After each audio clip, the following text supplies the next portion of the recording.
तमाम विरोध के बाद वक्फ बिल पर अब तस्वीर साफ हो चुकी है। आज संसद में वक्फ बिल पेश किया जाएगा। मौलाना सुफियान निज़ामी साहब हमारे साथ बात करने के लिए हैं। काफ़ी विरोध हुआ, हमने देखा कि ईद की नमाज में भी काला फीता बांध करके बड़ा विरोध प्रदर्शन किया गया। आज वो बिल पेश किया जा रहा है। देखिए, आज संसद में ये बिल पेश किया जा रहा है और हमने शुरू से इसकी मुखालिफत की है, क्योंकि ये बिल जिस कम्युनिटी के हित में लाने की बात की जा रही है वो कतई तौर पर इसके हित में नहीं है।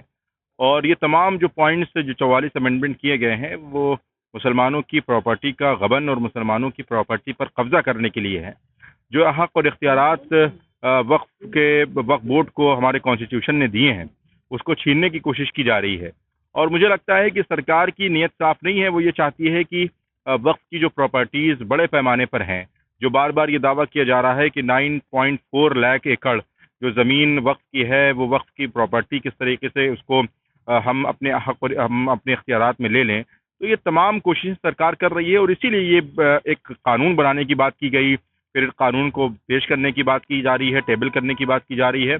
हम तमाम लोगों से ये अपील करते हैं, जो विपक्षी नेता हैं या विपक्षी पार्टियां हैं, कि भाई अगर आप मुसलमानों की हिमायती हैं, मुसलमानों से आपको मोहब्बत है या आप मुसलमानों का वोट चाहते हैं, तो इस बिल की भरपूर मुखालिफत करें और ये बिल किसी भी सूरत में पार्लियामेंट से ना पास हो, यही हमारी उम्मीद है।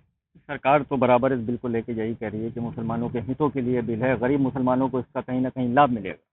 नहीं, कहीं लाभ नहीं मिलेगा। अगर लाभ मिलना ही होता तो आज जो स्कीमें मुसलमानों के लिए, अल्पसंख्यकों के लिए, मुसलमान के का जो पिछड़ा तबका है उनके लिए जो सरकारी तौर पर जारी व सारी थी उसको बंद नहीं किया जाता, या जो प्रॉपर्टीज़ आप देखें कि जो स्कीमें मुसलमानों के लिए लाई गई थी, अल्पसंख्यकों के लिए लाई गई थी, उसको बंद नहीं किया जाता।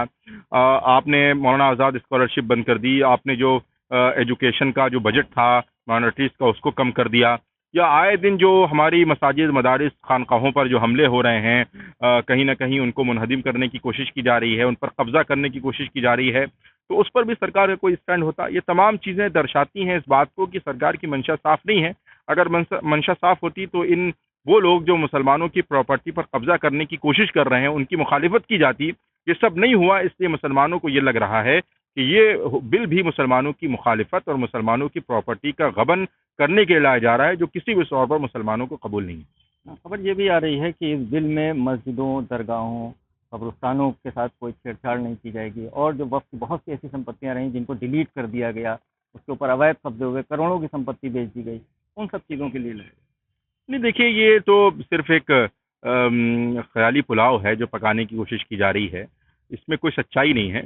इसका मतलब और मकसद सिर्फ ये है कि जो सरकारी कब्जे हैं मुसलमानों की जायदादों पर, वक्फ की प्रॉपर्टीज़ पर, उन कब्ज़ों के लिए राह हमवार की जाए और उनको क्लीन चिट मिल जाए। और जो भी प्रॉपर्टी मुसलमानों की औकाफ के ताल्लुक से सरकारी कब्जे में है उसको पूरे के पूरे तौर पर सरकार को यह हक और इख्तियार दे दिया जाए कि वो आप उसको इस्तेमाल करें।